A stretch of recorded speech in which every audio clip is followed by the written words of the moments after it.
네, 고맙고 감사합니다. 자, 오늘 우리가 함께 나눌 설교 본문 말씀은 히브리서 13장 20절부터 21절까지가 되겠습니다. 히브리서 13장 20절부터 21절까지를 우리 다 같이 읽어보도록 하겠습니다. 시작. 양들의 큰 목자이신 우리 주 예수를 영원한 언약의 피로 죽은 자 가운데서 이끌어내신 평강의 하나님이 모든 선한 일에 너희를 온전하게 하사 자기 뜻을 행하게 하시고 그 앞에 즐거운 것을 예수 그리스도로 말미암아 우리 가운데서 이루시기를 원하노라. 영광이 그에게 세세 무궁토록 있을지어다. 아멘. 저는 오늘 이 히브리서 13장 20절에서 21절을 본문으로 해서 무엇을 놓고 기도할 것인가 라는 제목으로 말씀을 살펴보고 또 우리가 해야 할 기도에 적용을 해보려고 합니다. 그러니 이 제목을 한번 따라 읽어보시면 좋겠습니다. 무엇을 놓고 기도할 것인가? 무엇을 놓고 기도할 것인가? 네, 고맙습니다. 우선 제목을 잘 살펴볼 필요가 있겠습니다. 적어놓은 것에 어디에 강조를 두었느냐? 무엇을 놓고에다가 강조를 두었어요. 자, 이 말은 무엇을 위해 기도할 것인가 라는 의미도 될 것이지만 무엇을 근거로 놓고 기도할 것인가 라는 의미도 될 수가 있습니다. 그러니까 첫 번째로 무엇을 위해 기도해야 하는가 라고 할 때는 기도의 내용에 관한 질문이라고 할 수 있겠죠. 또 두 번째로 무엇을 근거로 해서 기도할 것인가 라고 할 때는 기도의 방법이나 우리가 그렇게 기도해야 될 이유 그리고 그 목적과 관련된 질문이라고 할 수 있겠습니다. 그러니 제가 이렇게 두 가지의 질문을 하나의 질문에 담아놓은 이유는 우리가 기도할 때 이 두 가지를 항상 같이 고려해야 한다는 것이기도 한데요. 방금 읽었던 본문을 잘 들여다보면 이 두 가지를 모두 다 다루고 있기 때문에 그렇게 제목을 정해 봤습니다. 우선 오늘 본문을 요약해 봤을 때 본문은 세 가지를 다루고 있어요. 첫째는 본문이 히브리서 전체를 마무리하면서 무엇인가를 기원하고 있거든요. 그러니까 기도하고 있다라는 거예요. 그게 세 가지인데 다르게 말하면 이 본문이 이 세 가지를 놓고 기도하고 있다는 것이죠. 이는 우리가 무엇을 위해 기도할 것인가 그것을 해결해 주는 질문이라고 할 수 있겠습니다. 그리고 오늘 구절을 또 잘 살펴보면 하나님이 어떤 분이신지 그리고 예수님이 어떤 분이신지가 아주 간략하지만 매우 핵심적으로 나와 있어요. 이 두 가지가 어떤 의미를 갖고 있느냐 하면 우리가 주님께 왜 기도할 수 있는지, 우리가 어떻게 기도해야 하는지, 또 무엇에 근거해서 기도할 수 있는지에 대해서 매우 중요한 정보를 주고 있기 때문입니다. 그래서 이제 참고로 말씀을 읽으시거나 묵상을 하실 때 초점을 둬야 되는 게 무엇이냐 하면 내가 읽고 있는 이 본문이 그리고 있는 하나님은 어떤 분이지? 내가 지금 읽고 묵상하고 있는 이 본문이 예수님에 대해서는 뭐라고 말하고 있지? 또 성령님에 대해서는 뭐라고 말하고 있지? 그렇게 주님을 찾는 작업을 초점을 두고 하시면 훨씬 묵상하거나 읽을 때 도움이 될 거라고 생각해요. 그러니까 오늘 본문도 하나님에 대해서 예수님에 대해서 어떻게 그리고 있지? 매우 간단한 두 구절을 살펴보았지만 그분들에 대해서 매우 핵심적으로 명확하게 소개하고 있다는 것을 알 수 있습니다. 그것이 우리가 그분께 기도할 수 있는 근거가 돼요. 그러니 우리는 다음과 같이 말할 수 있을 것입니다. 주님이 어떤 분인지를 아는 것이 우리가 기도할 수 있는 이유와 근거가 된다는 거예요. 왜냐하면 우리가 그분께 기도하는 거니까. 그분이 도대체 어떤 존재이고 어떤 분이시기에 기도할 수 있지? 이 답을 얻으려면 그분이 그런 분이니까 우리 기도할 수 있는 거야 라고 답할 수 있어야겠죠. 할렐루야. 그래서 오늘 본문을 이렇게 세 단락으로 나누어서 살펴보고 우리가 함께 기도하려고 합니다. 우선은 오늘 본문이 기도하고 기원하고 있는 세 가지를 정리해 보면 첫째로는 하나님이 우리를 준비시켜 주시기를 기도합니다. 이렇게 기록되어 있습니다. 또 둘째로는 하나님이 우리 안에서 하나님의 기쁘신 뜻과 하나님이 기뻐하실 일을 이루어 가시기를 기도합니다. 이렇게 되어 있어요. 그리고 마지막 부분에 그리스도 예수께 영광이 영원하기를 바랍니다. 그것도 세세무궁토록 그렇게 기원하고 있어요. 먼저 하나님이 우리를 준비시키기를 위해서 기도한다라는 건 어떻게 알 수 있느냐? 본문이 이렇게 기록하고 있습니다. 모든 선한 일에 너희를 온전하게 하사. 영어 성경에 보면 첫 번째로는 모든 선한 일들로 인해서 우리를 준비시켜 주십시오. 이렇게 되어 있어요. Equip you with everything good 이렇게 되어 있거든요. 다른 버전으로는 make you complete with everything good이에요. 그러니까 make you complete이냐 아니면 equip you냐의 차이만 있을 뿐 좋은 것으로 그것을 통해서 우리를 온전하게 하거나 그 좋은 것을 통해서 우리를 준비시켜 주십시오. 이렇게 기도하고 있다라는 거예요.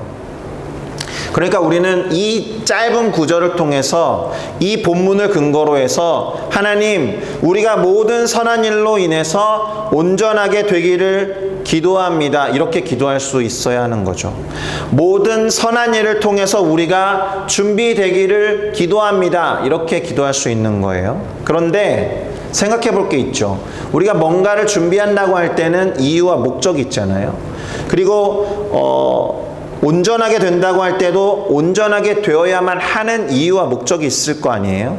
그래서 자연스럽게 두 번째의 기도 제목으로 넘어가는 거예요. 두 번째가 아까 뭐였냐 하면 하나님께서 우리 안에서 어떤 일을 행하시기를 위해서 기도합니다. 이거였거든요. 뭐라고 기록되어 있었냐?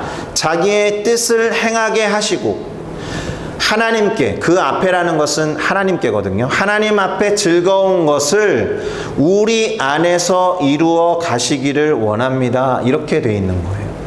그러니까 준비되어지고 온전해져야 되는 이유와 목적이 무엇이냐? 하나님께 기쁘신 일을 우리 안에서 이루어 가는 도구가 되도록, 하나님의 뜻을 우리 안에서 이루어가는 수단이 되도록 우리를 온전하게 해주십시오. 이렇게 기도한다는 거예요. 기도 제목을 두 가지로 나눠 놓았지만 사실은 하나로 통합된 거죠. 우리를 준비시키시고 온전하게 하시는 이유가 무엇이냐? 하나님의 기쁘신 뜻과 하나님께 기쁘신 그 일을 우리 안에서 이루어 가시기를 원합니다. 이렇게 기도하고 있다라는 것입니다. 우리가 때때로 우리의 성장과 성숙을 위해서 기도할 수 있죠.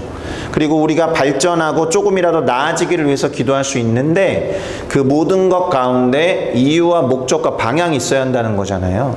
무턱대고 성장하고 무턱대고 성숙하는 걸 원한다라고 기도하면 그것만큼 허무한 기도도 없을 것입니다. 그러니 하나님, 제가 성장하고 성숙해야 하는 이유는 제 안에서 하나님의 기뻐하시는 뜻과 하나님의 기뻐하시는 일을 하기 위함입니다. 이렇게 기도하면 하나님 입장에서도 그래, 얘를 성숙시켜야겠다.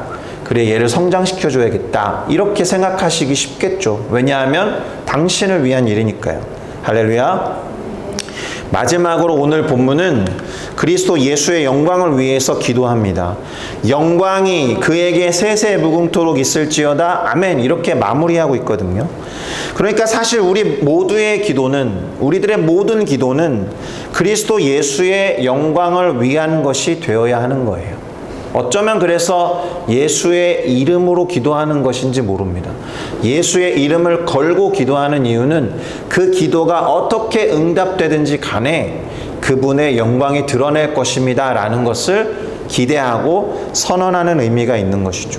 사실 찬양이 그분을 높이는 것이고 그분을 영화롭게 하는 것이기도 하지만 우리의 기도와 간구도 찬양 이상으로 그리스도 예수를 영화롭게 할 수 있어야 한다라는 것입니다. 정리를 하면 우리가 여러 가지 기도의 제목으로 기도할 수 있는데요. 또 우리가 원하는 바를, 소원하는 것을 주님의 이름으로 구할 수 있죠. 그러나 그 전에 오늘 본문이 말하고 있는 것과 같이 우리 안에서 하나님의 뜻, 우리 안에서 하나님이 기뻐하시는 그 일을 주님이 행하시도록, 우리를 도구 삼아서 행하시도록 우리를 준비시켜 주시고 우리를 온전하게 해 주십시오 라고 먼저 기도해야 될 줄로 믿습니다. 그리고 기도를 마무리할 때는 언제나 주님의 영광이 영원하기를 기도합니다. 이렇게 고백해야 하는 것입니다. 할렐루야. 자, 이제 다음 주제로 넘어갈 것입니다. 지금까지 우리는 무엇을 위해 기도할 것인가를 다루었다라면 이제는 무엇을 근거로 기도할 것인가를 좀 다루어 볼 텐데요. 오늘 본문에는 하나님에 대해서 매우 간단하지만 핵심적인 내용을 짚어주고 있습니다. 하나님이 어떻게 묘사되고 있는지 딱 두 개의 구절을 읽었지만 본문이 말하고 있는 하나님은 첫째로는 평강의 하나님이라고 기록되어 있어요. 평강의 하나님. 그리고 둘째로는 주 예수를 죽은 자 가운데서 이끌어내신 분이라고 기록되어 있습니다. 이 두 구절을 굳이 분류를 해보면 평강의 하나님은 하나님의 속성, 하나님의 성품이 무엇인지 그분의 존재에 대해서 이야기하고 있다라면 예수를 죽은 자 가운데서 이끌어내셨다라는 것은 하나님이 행하신 일, 그것에 대한 설명이라고 볼 수가 있습니다. 그러니까 이 짧은 구절에 하나님의 존재, 곧 being에 관한 것을 언급하고 있음과 동시에 하나님이 행하신 일, 곧 doing에 관한 일을 또한 기록하고 있다라는 거예요. 여담이긴 한데 그래서 우리가 하나님을 안다라고 할 때도 이 두 가지에 초점을 두셔야 됩니다. 첫째는 하나님 자체, being, 그분의 속성과 성품의 한 영역이라면 두 번째는 그분이 행하신 일, doing에 초점을 둬서 하나님을 알고 이해해야 한다라는 것입니다. 자, 그럼 오늘 본문이 하나님을 평강의 하나님이라고 해놨는데 그 근거를 한번 보도록 하겠습니다. 평강의 하나님이 모든 선한 일에 너희를 온전하게 하사라고 기록되어 있는 이 구절을 통해서 하나님은 평강의 하나님이다 라는 것을 우리는 알 수가 있죠. 자, 여기에서 평강으로 번역된 단어는 에이레네라는 단어예요. 에이레네. 그리스어인데 보통은 평화로 번역이 됩니다. 평화. 조금 더 구체적으로 말하면 원어에서는 조금도 방해를 받지 않는 상태가 이 에이레네라는 단어예요. 조금도 방해를 받지 않는 상태. 무엇을 해도 제지당하지 않고 무엇을 해도 안전한 그런 상태가 이 에이레네라는 단어예요. 유대인들이 일반적으로 우리가 안녕히 가십시오 뭐 이렇게 인사하듯이 작별 인사로 사용하는 단어가 에이레네라는 단어입니다. 평화를 기원한다 이런 뜻이죠. 실제로 예를 들어 보면 예수님께서 마가복음 5장에서 12해 동안 혈루병을 앓았던 여인이 당신의 옷에 손을 댄 것을 가지고 그녀의 믿음을 칭찬하시고 하셨던 말씀이 있습니다. 딸아, 너의 믿음이 너를 구원하였으니 평안히 가라. 요때에 평안히 가라라는 것이 에이레네예요. 너가 너의 병에서 건강할지어다. 요 안녕과 복지까지 포함하는 표현이 에이레네입니다. 그러니까 하나님이 평강의 하나님, 에이레네의 하나님이라는 뜻은 하나님이 우리의 평화와 안녕과 건강을 원하시는 분이라는 뜻이겠죠. 자, 그 평강의 하나님이 예수를 죽은 자 가운데서 이끌어내셨다라고 되어 있습니다. 구절을 통해서 알 수 있는 건 그리스도께서 부활하신 것도 하나님이 행하신 일이라는 거예요. 우리 주 예수를 영원한 언약의 피로 죽은 자 가운데서 이끌어내신 평강의 하나님. 그런데 이 구절에서 또 짚고 넘어가야 하는 것은 이게 평강의 하나님의 속성이라는 거잖아요. 죽은 자 가운데서 예수를 이끌어내신 것도 평강과 관련이 있다라는 거예요. 그렇겠죠. 죄와 죽음의 상태로 머물러 있는 것이 에이레네는 아닐 거 아니에요. 예수님께서 죄와 사망의 권세를 이기시고 부활하셨을 때 우리에게 도래하는 것이 진정한 평강과 평안이라는 의미라는 거예요. 그리고 또 하나 우리가 집중해야 되는 구절이 하나 있습니다. 단어가 있는데 영원한 언약의 피라는 단어예요.